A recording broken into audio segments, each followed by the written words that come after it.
Welcome to another episode of The Unconditioned Life with me, Linda Downey.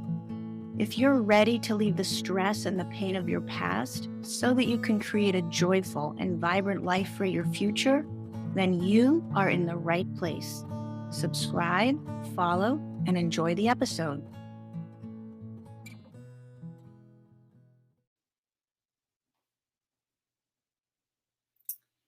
Hello. How are you? Welcome to this episode of The Unconditioned Life. I'm Linda Downey, and we're going to talk today about 3 ways that you might notice trauma from your past is showing up in your life today. So we'll be talking about a few. There's actually probably more than 3 ways, but these are the 3 biggest ways. And I'm just going to ask you to think about your life as we go through this conversation. What have you noticed in your life? And start to look and see, is there a connection? Okay.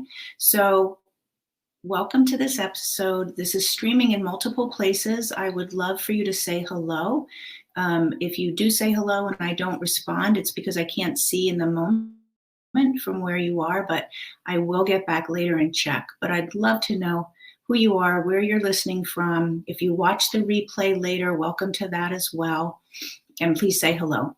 Okay, so again, today's topic, 3 ways that you might see trauma from your past. And I'll define what trauma is for this conversation at least.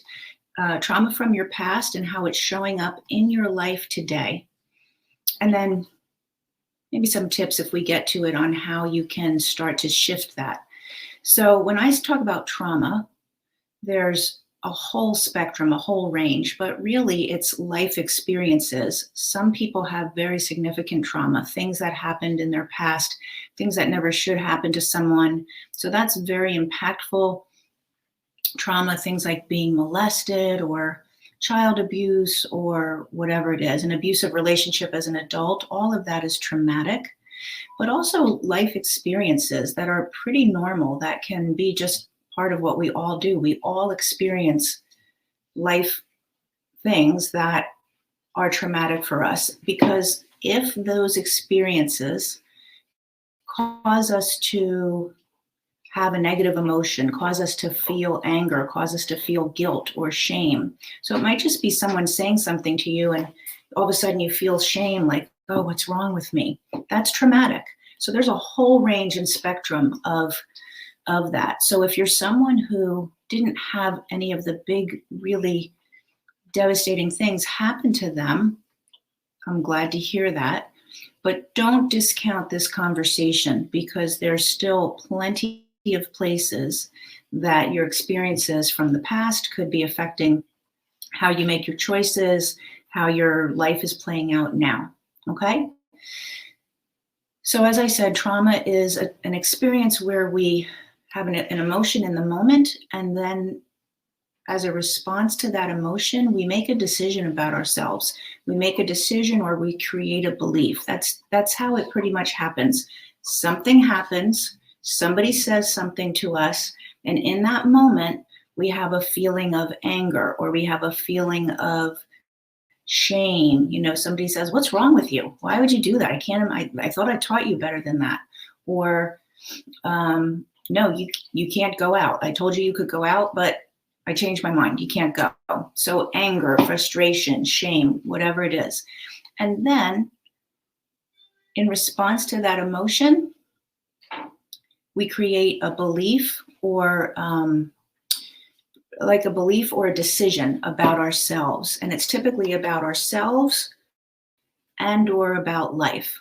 That's where those beliefs and those decisions are going to show up. So let's talk about 3 areas that you may be noticing traumas in your past. And what's so interesting is a lot of people think, I thought I dealt with that. Oh my God, that was 40 years ago. I totally went to therapy about that. It doesn't mean that there's still not an impact. It doesn't mean that it's still not affecting your life. And it doesn't mean that you've healed inside. So maybe you did deal with it up here in your head, but it doesn't mean you dealt with it in your spirit and in your heart. And that is where the memories and the images of those memories and those experiences live. That's why as we go through work together, as I work with a lot of the women that I work with, they're really like, wow, I thought that was a done deal, but clearly it's not. Okay, so here are the ways that trauma shows up. Self-gratification. So self-gratification involves doing something to make ourselves feel good. Now, here's what I really want to point out. This is super important. It's not so much the what you're doing, it's more the why you do it. So any of these examples that I give are not bad things in and of themselves at all. All right. So it's not like, oh, I'm never supposed to do this or that. No, that's not the point. It's more why. Why am I doing these things? That's where you want to look. That's where you want to shine the light. Okay. So self-gratification, first in the area of our five senses. So anything that makes us feel better through our senses, that might be eating foods that aren't good for us, or too much food, or it might be alcohol. It might be anything that is going to, from a sensory point of view, have us feel better. It might be inappropriate sex, addicted to porn, or in your relationship, not staying faithful, anything like that, where there's a gratification through your five senses. That's one place where you're compensating for trauma from the past. So if you have tried diets, if you have, cut out certain foods, if you've decided through sheer willpower, I'm going to change this behavior, any of those things, right? If it's inappropriate choices around sex, if it's drugs, if it's alcohol, if it's food, and you decide, I'm going to change this behavior, and you do good for a while. You start out with that diet and you're really gung-ho and you stick with it for a week, 2 weeks, whatever it is. But at some point, things start to leak back in. That's because willpower is not going to handle this situation. If you are, not responding to trauma, if it's really just like, I need to shift my diet, I want to drop some weight, or I want to feel healthier, those people don't need to white knuckle it through. There's a learning curve, but they're not using that self-gratification as a response to something in their past. That's why those people are successful. And if you haven't been, start to think about, as I said at the beginning of the conversation, start to think about how this might be showing up for you. So self-gratification was the first area to look at, specifically through your five senses. So what you eat, what you drink, behaviors around sex, etc. The next one would be harmful desires for stuff. So it's not so much about your five senses and feeling better, but it's more about, I need to buy more things. At night, I'm on, I never watch TV at night. So what's it called? Like the shopping networks. And I end up ordering this and ordering that and ordering this, or I go to the store and I buy a bunch of stuff. So it's a need for stuff that makes you feel better. This can include clothes. It might include houses, things on a bigger scale, collectibles, jewelry, gadgets, shoes, whatever it is. You don't really need the stuff, but it's self-gratification. You feel better when you're collecting, when you're buying stuff. That's a big part. This is a severe extreme, but people who are hoarders, when people are hoarding, there's multiple things that go into that, but this is one of them. Feeling the need to save and collect things. There's also the fear of being out of control, and the fear and trust issues about, I'll be okay if I don't have all this stuff. So all of that's coming in at an extreme level for somebody who would be a hoarder, okay? But anywhere, again, along the spectrum, if that's what you do, like, yeah, I have, 10 pairs of black pumps, or I have 12 little clutch pocketbooks, or we have 3 cars parked in the garage that we never use, etc. That kind of stuff. It's a self-gratification through things. So if you're jumping on late, QVC, thank you. I couldn't think of it. Somebody just left a comment as I was struggling for the shopping stuff that people buy from. And Amazon, I'm sure, went through the roof because so many people struggle through this, because it's so easy to go on Amazon and in a moment order something and you feel better. So for people who are jumping on, just a quick recap, I'm talking about the ways that you're living your life now, which could be a response from past traumas, from past experiences, both really big and maybe not so big, but they still have the impact on you. So self-gratification through your senses, what you eat, what you drink, your sex, the way you behave in a sexual relationship, if you're, and again, it doesn't matter, it's not so much the what, it's the why. Why are we doing this? So eating, something any one time is not a big deal, but it's the why you need to do it over and over. It's the why that you can't necessarily stay on a diet or change any other behavior just through willpower, because willpower is not going to serve you here. So we did the self-gratification through your five senses. We did self-gratification through purchasing things, having a lot of things and collecting them. And then the third one under self-gratification. So self-gratification is one topic of the three that I said, and we've got a few subtopics there. The third subtopic under self-gratification is the way that you are in relationships and in the world, being very prideful. So it's like everything depends on how I look. Everything depends on how I show up. It's really, really important to me to make sure that everybody thinks I'm the best at this, or to be the one that shows up with the best body or the best partner or the best job, live in the best house, whatever it is, that's important for that person or for you, if this is landing as somewhat true. So it's an excessive attention to appearance. It's trying to win things and achieve things so that other people notice how you are. It's using relationships like for status. Oh no, I can't be with that person because they don't have a good enough job. They don't have the status. They don't have the connections, right? So that is self-gratification as a response to something in your past when you made a decision about yourself, when you created a belief about yourself and made a decision. That's what's going on in the background, okay?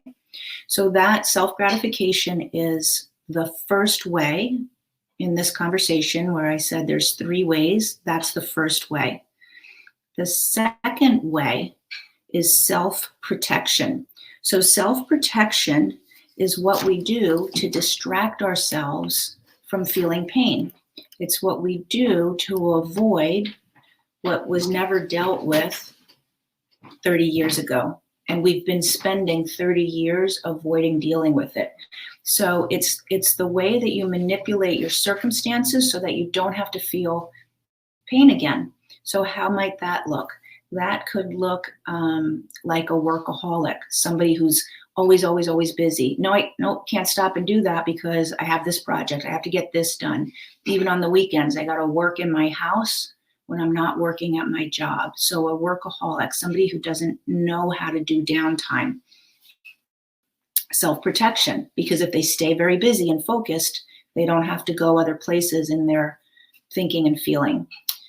It might also look like staying alone, somebody who sort of avoids other people, who just prefers to be by themselves. They think it's because they're an introvert or because they're a loner, but it's really a way of protecting themselves. If I just don't get too connected, then I'm not going to feel less than. I'm not going to feel judged. I'm not going to feel like I'm not good enough. So I'm going to stay a little bit distant, or I'm going to stay alone a lot.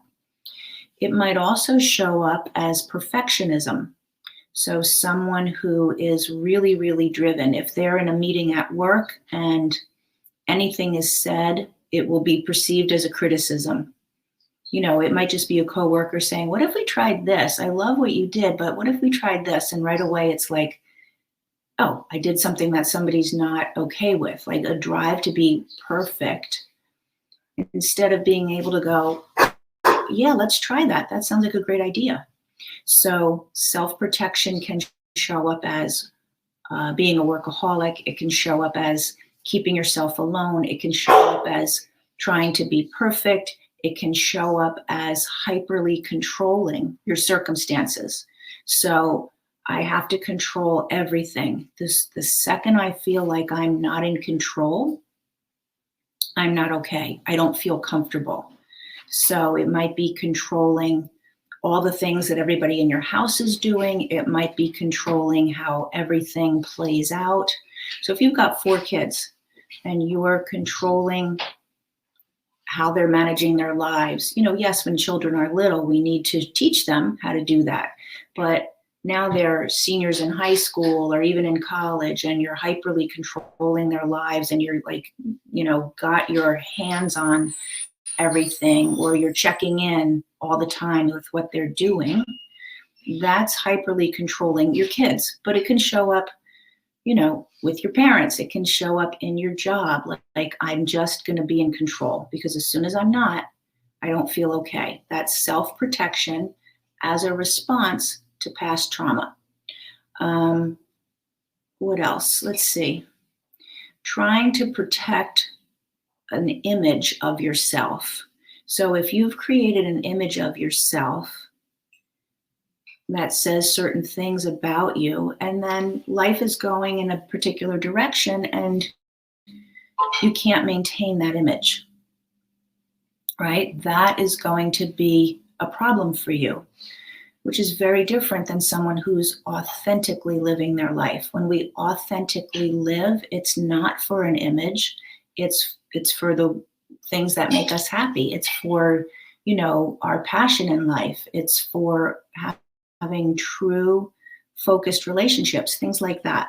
So if you're working really hard on keeping an image, making sure your friend group knows you're right up there with everybody else, you've got the status, you've got the body, you've got the partner, you've got all of it, that is a response to a decision you made about yourself in the past. Okay, so those things, self-gratification, I gave you 3 of them, which is harmful actions around your 5 senses, eating, drinking, all of that, inappropriate sexual behavior.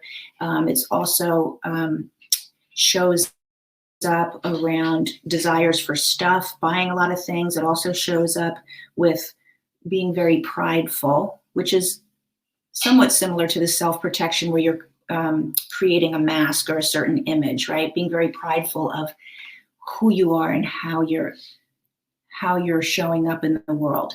Now, again, remember I said it's the why. There's nothing wrong with making sure you're showing up in the world, making sure you, showing up with your best possible self forward, right? Showing up in a way that makes a difference, showing up as somebody who's looked up to. There is nothing wrong with that. It's when it's a drive, when the why behind it is telling you in your head, I'm not okay if I don't show up this way. That's when it becomes a problem. That's when it's driven from trauma. That's when, life changes and you're immediately off kilter. Okay. Another way that past trauma is showing up in your life now could be harmful or, I'm going to say harmful beliefs about yourself and the world around you. So it's really living from a belief that the world is not safe. Let's say the world is not safe. I'm not safe when I go out into the world. I'm not safe when I go to the store. A lot of people got very traumatized with the pandemic, right? Very, very fearful. And if that fear is still in them, and if the beliefs that they created during that experience were, my body's not good enough to handle this virus, This is a deadly thing that is going to get me. I'm not safe. If they are still living in that place, that's trauma. That's trauma that wasn't worked through that now is influencing how they live their life. So that's just one example. And I think a lot of people can relate to that. It didn't happen in childhood necessarily. It just happened in the past 3 years, right? So we can experience trauma plenty of times throughout our lives. But if you notice patterns or you've had a way of running your life since you were young, since high school, if you have relationships that keep showing up in the same way, then the likelihood is that the trauma that's driving those happened in childhood. So Victoria says, I totally get trauma childhood. Yeah, I mean, and again, for a lot of it's normal life, but there's a lot of people growing up in alcoholic households. I did. There's a lot of people growing up after a loss of a parent. I did. My mom passed when I was 4 years old. There's a lot of people growing up in single households. There's a lot of people growing up in households where there's a lot of stress and anger. All of that is traumatic for children. If you didn't see the episode I did maybe a week or so ago, that episode was more about specifically that and how those things affect children, because children need 3 specific things to really develop in a whole place. So they're not, getting stuck in bad behaviors and striving to please everybody else and being a workaholic, all of those things. That's what shows up, right? So I talked in that episode about what children need when they're growing up in order to develop in a whole and centered place. So that was a couple of episodes ago. You can ask me a question or drop a comment and I'll send you the link for that if you wanted to hear that. But whether it's that kind of childhood trauma or more recent trauma, if it's not processed through, and when we create the decision and the belief about ourselves that now defines how life goes, that's when we're stuck. And willpower is not going to change it. Therapy about dealing with your circumstance is not going to change it. Therapy typically, and certainly therapy is good for a lot of things, but therapy is typically about the circumstances. We need to change the decision and the belief that we have inside ourselves in order to really release it and to really be able to live life the way you want. So Victoria says, you hate it. Yes, alcoholic. You're sorry about my mom. Thank you. Yeah, I lost my mom when I was 4 and had an alcoholic dad whom I adore, but he was an alcoholic and all the things that goes with, except that he wasn't abusive, not abusive physically. He wasn't available emotionally. So there was that.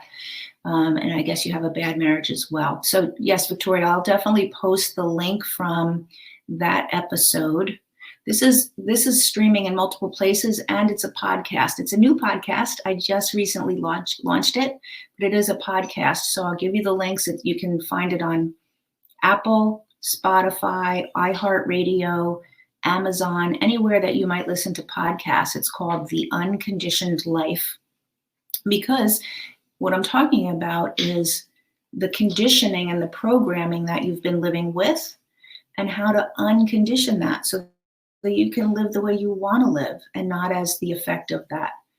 So, I'm happy to connect with you, Victoria. Thanks.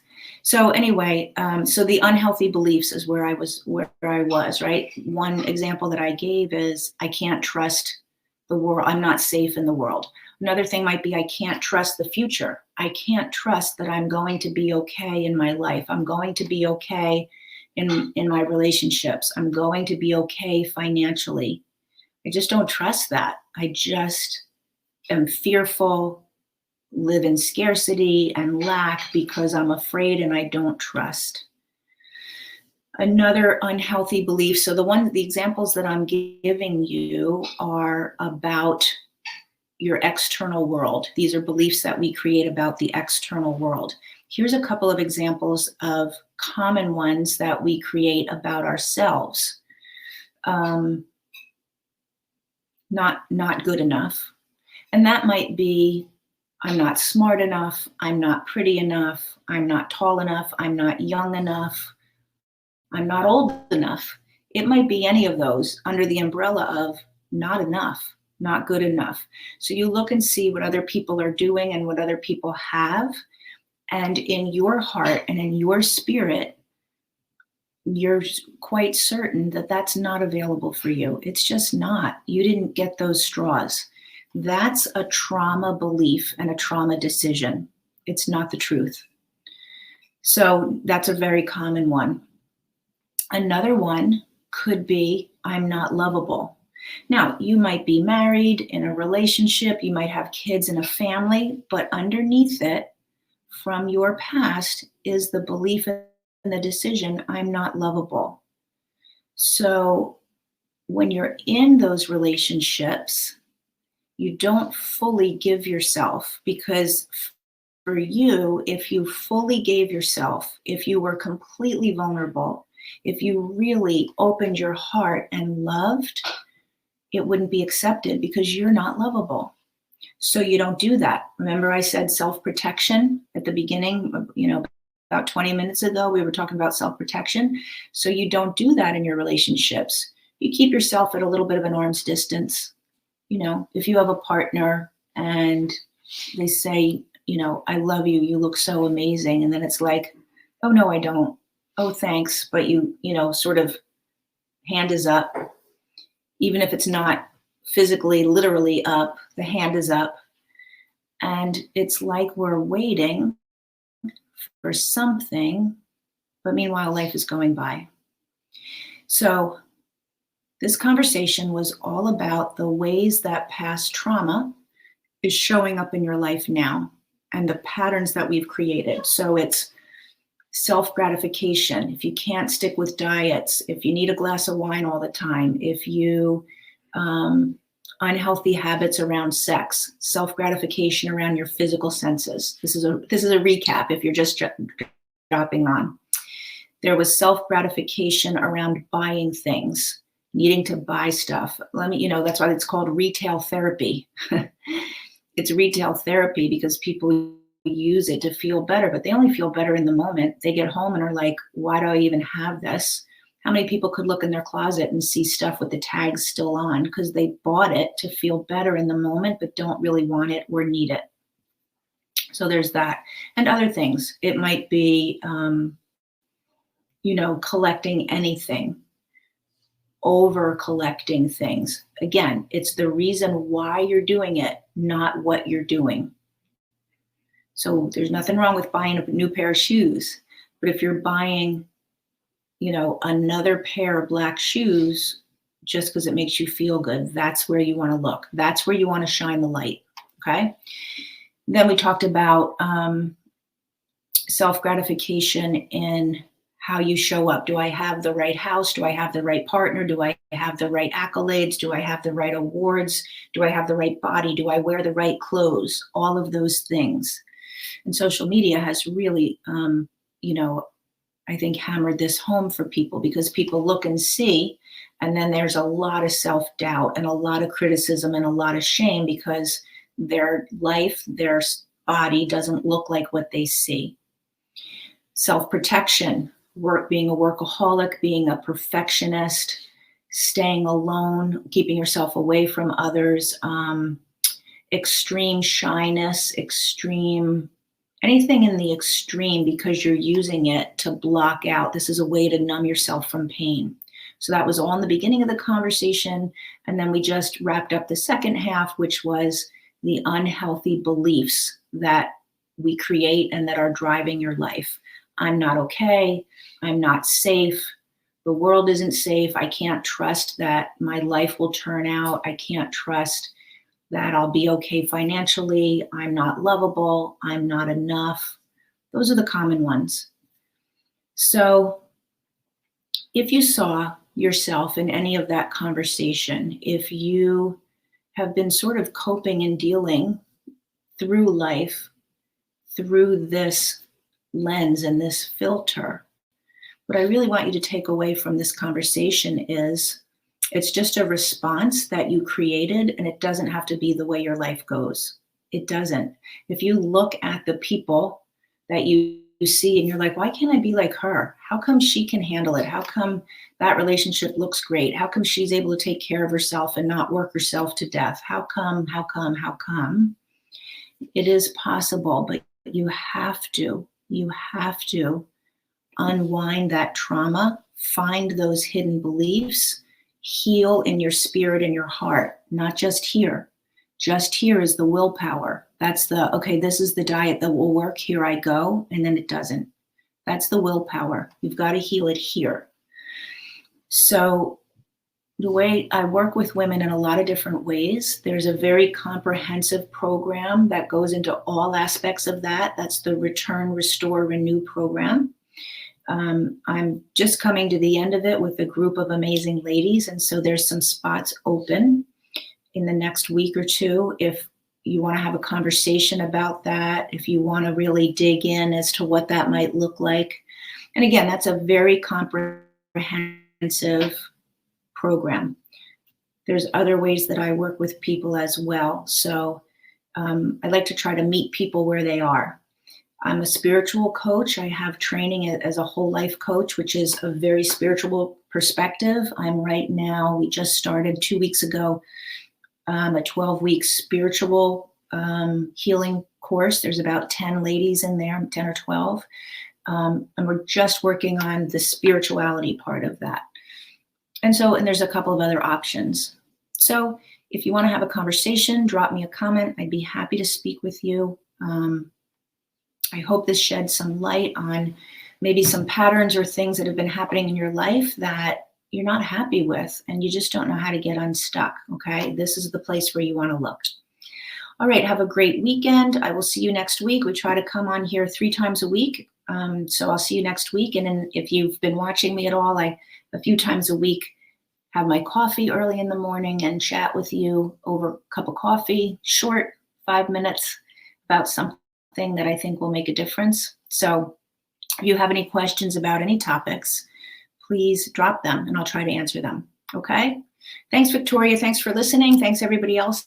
Have a great weekend. Bye-bye.